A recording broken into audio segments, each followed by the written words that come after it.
And as my usual routine in the morning, of course, coffee. Magtitimpla tayo ng coffee. Ako lang ang mag-isa dito sa bahay. Wala si Jan kasi may trabaho siya. And mga palangga, pagpasensya nyo na talaga. Yung vlog ko is always nasa bahay lang talaga kasi bihira lang talaga kami lumalabas.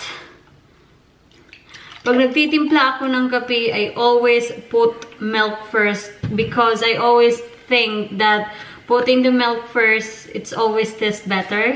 I don't know. It's just probably me, but that's my preference. And of course, gumagamit kami ng Nescafe Original.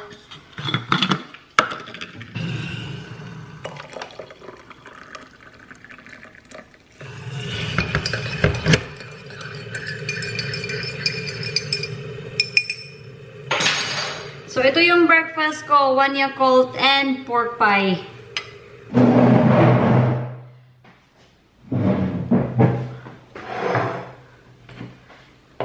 Kain tayo mga palangga. Hala, may ano pala ako, package ako sa sasakyan ko. Kasi last week, nag-order ako ng mga essential, yung mga makeup na nagra-run out na ako. So, trinit ko yung self ko. Sabi ko sa sarili ko na ito yung gift ko para sa Christmas. So, pinadeliver ko siya sa workplace ko. At nandoon sa sasakyan, nakalimutan ko kagabi kasi 14 hours kasi ako yesterday.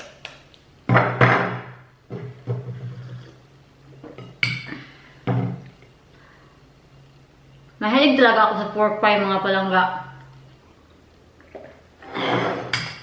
So, kukunin na natin yung package sa sasakyan. Kasi ako rin, sobrang excited ko. Kasi first time ko ano pa in-order ko? I think I've ordered 3-4 items. Hindi ko maalala.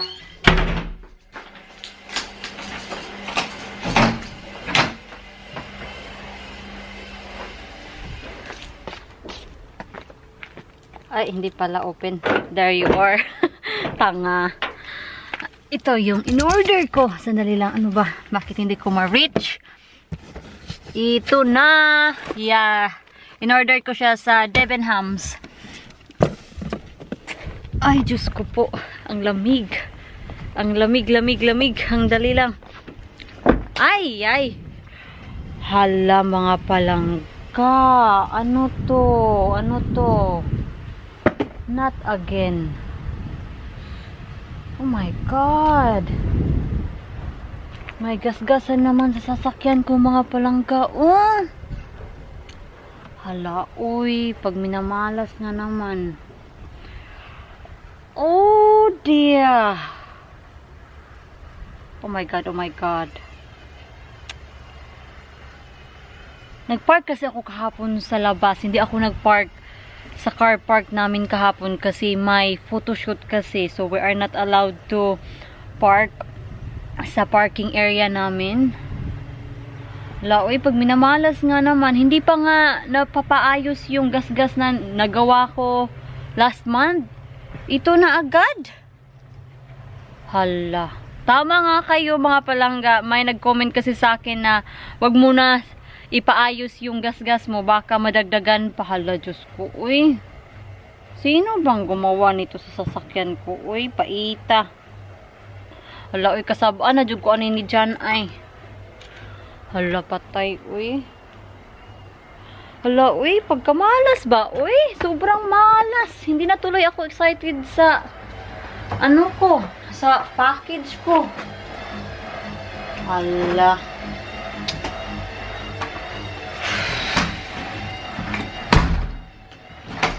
Papalapit na ang Pasko. Ito ba naman ang bumungad sa akin? Oy, gas-gas na naman.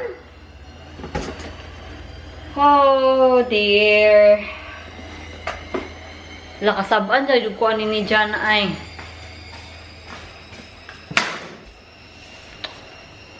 Hala. Hala, uy.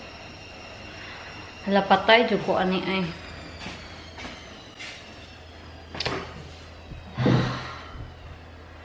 Like, I can someone nag-park.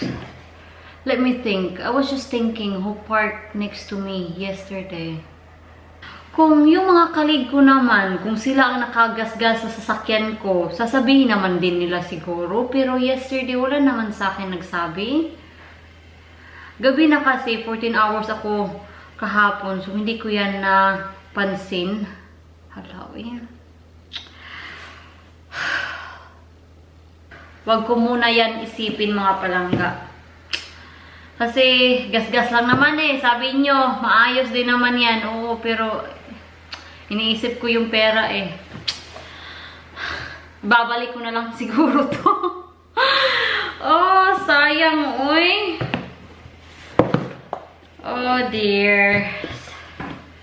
So anyway, mag-unboxing tayo, be. Ito yung in-order ko from Debenhams. I can't get over with it. So ito yung in-order ko from Debenhams. It's a moisturizer from Origin. First time ko gamitin yung product nila.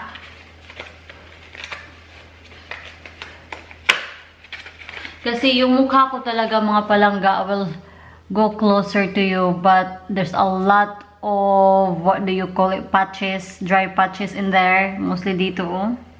See? I really need a moisturizer, a good moisturizer. Ito siya. Yung parang, you know, yung pink limas na ginagamit ko.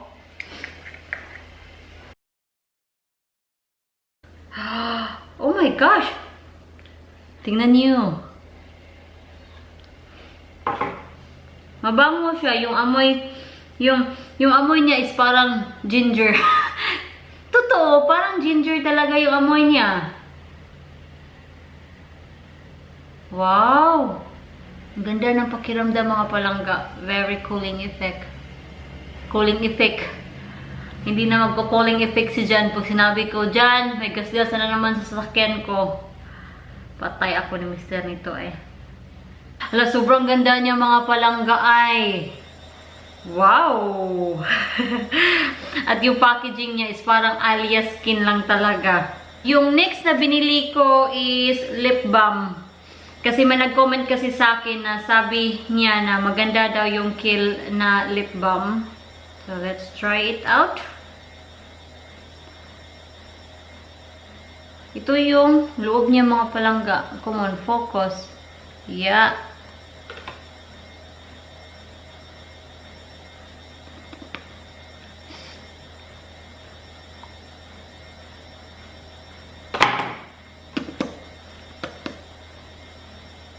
Wala siyang amoy. At yung taste niya is parang wax lang talaga. And the next one is eyeliner. Palagi talaga akong nauubusan ng eyeliner kasi mahilig ako sa eyeliner. First time ko itong magka-high-end na eyeliner. Hala, uy. Hala, parang may ano siya sa loob. Parang, ano bang tawag nun? Parang may bola sa loob. Kung naririnig nyo. See? Hala, uy, ang ganda. Paano ba to? Hala, uy, wala talaga akong ano eh. Hala, eh. Mamaya na lang. Mamaya ko na lang ito itatry pag may mirror na ako. So, ito yung item. And the last item, hindi pala last. May dalawa pala.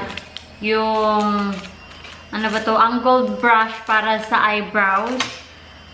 Pero ito, hindi ko to matandaan na binili ko to. I should really pay more attention to details. Kasi ako pag nag-online shopping ako, marami akong nilalagay sa bag ko. And then, for the finalization, pagtingin ko, hala, ang laki na ng order ko. So, dinidelete ko. At yun, hindi ko na napapansin na mali pala ang in-order ko. Lalo na ito. Hala, ano ba to, uy? Nag-i-expect kasi ako ng eyebrow na, ano ba yun? Yung parang pat, yung parang sa Rimmel. Papakita ko sa inyo later. Hala. Pero hindi ko siya ma-return kasi nandoon siya sa listahan ko. I'm the one who make mistake. Ah, I see. May spoolie din siya, oh. Parang tanga lang. Pagpasensyahan nyo na yung ingay kung naririnig nyo yung washing machine yun. And yun na yung Christmas gift ko para sa sarili ko. Yung mga essential lang talaga kasi walang pera, day! Diyos ko! Nag-total yung order ko ng 48 pounds.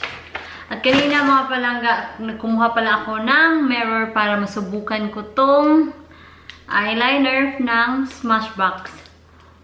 Wow! Ang ganda niya mga palangga ay worth the price siya. At kung tatanungin niyo ako kung ano yung makeup na I can't live without, ano talaga, mascara at eyeliner. Noon na I can't live without is lipstick. Pero sa na-experience ko, sa natutunan ko sa experience ko, yung eyes talaga. I always believe na yung eyes mo yung nakakapagbigay buhay sa mukha mo. So, kung puyat ka, bigyan mo ng buhay yung mata mo kasi yun talaga ang nakakapagpapaganda sa'yo, yung mata mo.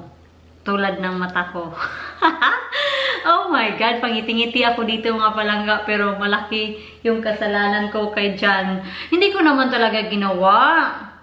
Paano ba, iiyak na naman ako? Pagod na akong umiyak. Hala, charot, pugot. Hindi naman, pero hindi ko talaga ginawa. Huhu, iwan ko ba, oy? Ito yung tinutukoy ko kanina mga palangga. Ito yung pot na sinasabi ko kanina from Rimmel. So, ito yung ini-expect ko. Magkasing pareho sila. Pero, obviously, nagkamali ako sa pag-order ko. So, ayun. Wala tayong magagawa dyan. But, when I was in the kitchen earlier mga palangga, I must say this, but I really feel spooky when I was in the kitchen earlier. I don't know why. This is my first time to feel like this.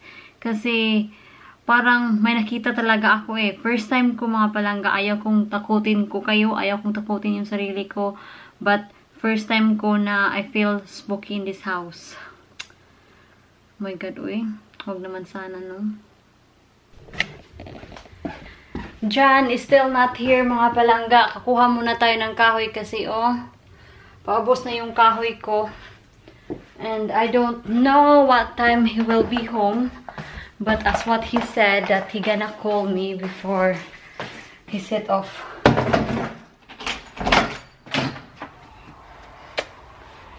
OMG. Pasensya na talaga. Hindi ko talaga alam. Ay, hindi pa nga naaayos, oh. There. Hindi pa nga naaayos. Oh, phone is ringing. Sandali lang.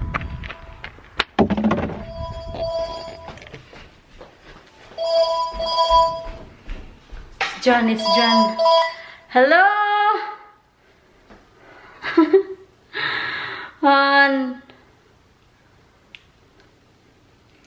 Okay, be prepared. I have something to tell you. Huh? What have you done? Nothing. What do you mean? You got something to tell me then? You working tomorrow? No. What then? It's a big one. What do you mean it's a big one? Just get home safe. Why, what have you done? Come on! What? Have you done something wrong? Nothing. Have you broke something? No, come on. What then? Alright. Goodbye. Take care on way home. Okay. Bye-bye. Bye-bye. Love you. Love you. Bye. Bye. Patay! Yung camera ko, yung battery ng camera ko, nagpa-flash na. So, hindi ko na kayo dadalhin pa. Tumawag si Jan kanina mga palangga. He is on the way home. Malaki talaga yung nagasgas. Oy. Ha, good luck to me again. Oh my God mga palangga. Nandito na si Jan. hindi ako iiyak this time kasi hindi naman ako guilty. Hindi naman talaga ako yung naggasgas. Pero I'm sure na maiintindihan ako nito. Hindi talaga ako, promise, hindi talaga. Oh my gosh. Oh, kada guy.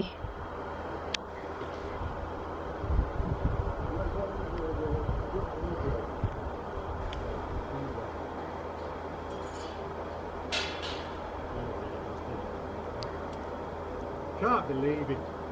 Han, before you say anything, I did not do it. I just said, you know something? I did not do it. Listen to me. You know, you learn to drive in this car. You drive it all that time, right? Look at his face. For nearly Yeah, but it's whatever. not- I did not do you know, you it. had the car for 2 years, never been damaged, and then in quick succession, bang, bang. But I did not do This it. car was immaculate. 11,000 miles. It's like a brand new car, or Look it at was. him. But look at it now. It's wrecked. Look, come here. I did not do it. Can you see that? Someone crushes on me. It's all right, we can fix it, darling. We can fix that. We can make that nice and pretty again. Don't worry. I'm so sorry. And I did not do it. I could swear my life on it. Yeah. Look at him.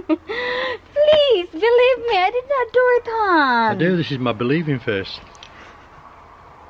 I'm so sorry. Don't be mad. Don't be mad, honey. I'm not Mm. mad. How are we for logs before I come in? I did get the log for you so that I'll be forgiven. Oh, yeah. Right, close the door. Let's not heat the street down. Are you not mad on me? No, I'm not mad. Are you sure? I'm positive. Thank you. It's very dark. Hindi siya galit! Yes! Akala ko talaga mga palangga na magagalit siya. Oh my gosh.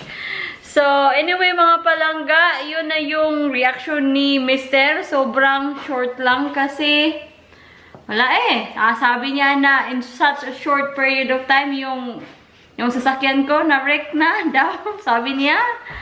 So, that's it for us today and I'll see you soon on my next vlog. Bye, Jan! Bye, naughty bear.